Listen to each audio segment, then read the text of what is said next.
ಶ್ರೀ ಗುರುಭ್ಯೋ ನಮಃ. ವೀಕ್ಷಕರೇ, ಇವತ್ತಿನ ಈ ಒಂದು ವಿಡಿಯೋದಲ್ಲಿ ನಾನು ನಿಮಗೆ ವೃಷಭ ರಾಶಿಯವರ ಜೂನ್ ತಿಂಗಳ ಸಂಪೂರ್ಣ ಮಾಸ ಭವಿಷ್ಯ ಹೇಗಿರುತ್ತೆ, ಗ್ರಹಗಳ ಸಂಚಾರದಿಂದ ವೃಷಭ ರಾಶಿಯವರ ಜೀವನದಲ್ಲಿ ಆಗ್ತಕ್ಕಂಥ ಮುಖ್ಯ ಬದಲಾವಣೆಗಳೇನು, ಈ ಬದಲಾವಣೆಗಳಿಂದ ಅವ್ರ ಜೀವನದಲ್ಲಿ ಏನೆಲ್ಲ ಒಂದು ಹೊಸ ವಿಚಾರಗಳು ಬರುತ್ತೆ ಅಂತ ಈ ಒಂದು ವಿಡಿಯೋದಲ್ಲಿ ತಿಳಿಸ್ಕೊಡ್ತೀನಿ. ಅದಕ್ಕಿಂತ ಮುಂಚೆ ಯಾರೆಲ್ಲ ನಮ್ಮ ಒಂದು ಚಾನಲ್ಗೆ ಫಸ್ಟ್ ಟೈಮ್ ವಿಸಿಟ್ ಮಾಡ್ತಿದ್ದೀರೋ, ಫಸ್ಟ್ ಟೈಮ್ ನೋಡ್ತಾ ಇದ್ದೀರೋ, ಈ ಕೂಡಲೇ ಭಕ್ತಿಯಿಂದ ಲೈಕ್ ಮತ್ತು ಸಬ್ಸ್ಕ್ರೈಬ್ ಮಾಡ್ಕೊಳ್ಳಿ. ಮೊದಲಿಗೆ ಗ್ರಹಗಳ ಸಂಚಾರದಲ್ಲಿ ನೋಡೋದಾದ್ರೆ, ಗ್ರಹ ಸಂಚಾರದಲ್ಲಿ ಗುರುವಿನ ಸಂಚಾರ ನಿಮ್ಮ ಲಾಭ ಸ್ಥಾನದಲ್ಲಿ ಇರೋದ್ರಿಂದ ನಿಮಗೆ ಅದೃಷ್ಟವನ್ನ ತರುತ್ತೆ. ಹಿರಿಯರ ಬೆಂಬಲ ನಿಮಗೆ ಸದಾ ಇರುತ್ತೆ. ಇನ್ನು ಶನಿ ಕುಂಭ ರಾಶಿಯಲ್ಲಿ ಸಂಚಾರ ಮಾಡ್ತಿರೋದ್ರಿಂದ ಇದನ್ನ ಕರ್ಮಸ್ಥಾನ ಅಂತ ಹೇಳ್ತೀವಿ. ಕೆಲಸದಲ್ಲಿ ಶಿಸ್ತು ಮತ್ತು ಕಠಿಣ ಪರಿಶ್ರಮ ನಿಮ್ಮದಾಗಿರಬೇಕು. ಇನ್ನು ರಾಹು ಮೀನ ರಾಶಿಯಲ್ಲಿ ಮತ್ತು ಕೇತು ಕನ್ಯಾ ರಾಶಿಯಲ್ಲಿ ಇರೋದ್ರಿಂದ ಮಾನಸಿಕ ಗೊಂದಲ ಹೆಚ್ಚಾಗಿರುತ್ತೆ. ಆದ್ರೂ ಕೂಡ ಆಕಸ್ಮಿಕ ಧನ ಲಾಭಕ್ಕೆ ಇದು ದಾರಿಯಾಗುತ್ತೆ. ಇನ್ನು ಆರ್ಥಿಕ ಪರಿಸ್ಥಿತಿ ಬಗ್ಗೆ ನೋಡೋದಾದ್ರೆ, ನೀವೇನಾದ್ರೂ ಹೂಡಿಕೆ ಮಾಡಬೇಕು ಅನ್ಕೊಂಡಿದ್ರೆ ಈ ಜೂನ್ ತಿಂಗಳು ನಿಮಗೆ ಅತ್ಯಂತ ಶುಭ ಕಾಲ ಅಂತಾನೆ ಹೇಳ್ಬೋದು.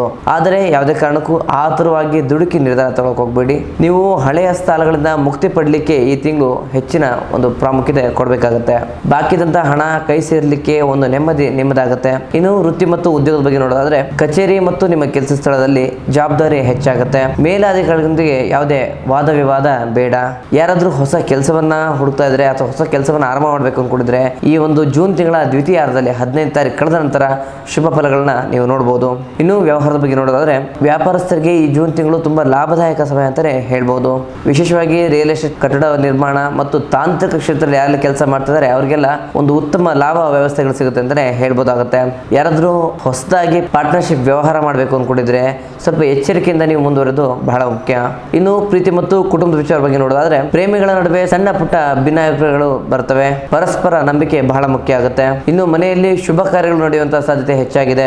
ಮನೆಯಲ್ಲಿರ್ತಕ್ಕಂಥ ಹಿರಿಯರ ಆರೋಗ್ಯದಲ್ಲಿ ಮತ್ತು ತಂದೆ ತಾಯಿ ಆರೋಗ್ಯದಲ್ಲಿ ಸ್ವಲ್ಪ ಏರುಪೇರಾಗುವಂತ ಸಾಧ್ಯತೆ ಹೆಚ್ಚಾಗಿದೆ. ಮಕ್ಕಳ ಸಾಧನೆಯಿಂದ ನೀವು ತುಂಬಾ ಹೆಮ್ಮೆ ಪಡ್ತೀರಾ.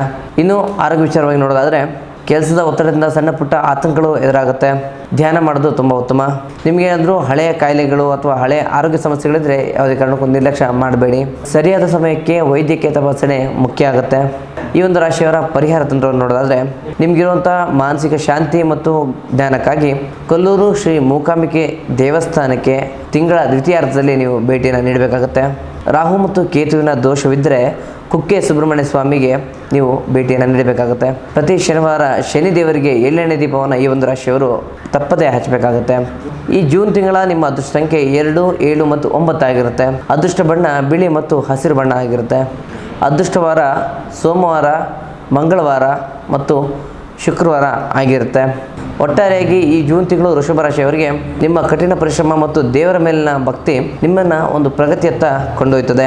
ಒಟ್ಟಾರೆಯಾಗಿ ಇದಾಗಿತ್ತು ಜೂನ್ ತಿಂಗಳ ವೃಷಭ ರಾಶಿಯವರ ಸಂಪೂರ್ಣ ಮಾಸ ಭವಿಷ್ಯ. ನಿಮ್ಮದು ಕೂಡ ವೃಷಭ ರಾಶಿ ಆಗಿದ್ದರೆ ಕೊಲ್ಲೂರು ಮೂಕಾಂಬಿಕೆ ನಮಃ ಅಥವಾ ಮೂಕಾಂಬಿಕೆ ದೇವಿಯೇ ನಮಃ ಎಂಬ ಮೂಲ ಮಂತ್ರವನ್ನು ನಮಗೆ ಕಮೆಂಟ್ ಮೂಲಕ ತಿಳಿಸಿ. ಹಾಗೆ ನಮ್ಮ ಈ ಒಂದು ವಿಡಿಯೋನ ಹೆಚ್ಚಾಗಿ ಶೇರ್ ಮತ್ತು ಲೈಕ್ ಮಾಡಿ. ಇನ್ನು ನಿಮ್ಮ ಜೀವನದಲ್ಲಿ ಇರ್ತಕ್ಕಂಥ ಯಾವುದೇ ಸಮಸ್ಯೆಗಳ ಪರಿಹಾರಕ್ಕೋಸ್ಕರ ಕೆಳಗೆ ಕಾಣ್ತಕ್ಕಂಥ ನಂಬರ್ಗೆ ಕರೆ ಮಾಡಿ ನಮ್ಮ ಅಪಾಯಿಂಟ್ಮೆಂಟ್ ತೆಗೆದುಕೊಂಡು ನಮ್ಮನ್ನು ನೇರ ಭೇಟಿಯಾಗಿ ನಿಮ್ಮ ಸಮಸ್ಯೆನ ಪರಿಹಾರ ಮಾಡಿಕೊಳ್ಳಿ. ಮುಂದಿನ ವಿಡಿಯೋದಲ್ಲಿ ಸಿಗೋಣ. ಧನ್ಯವಾದಗಳು.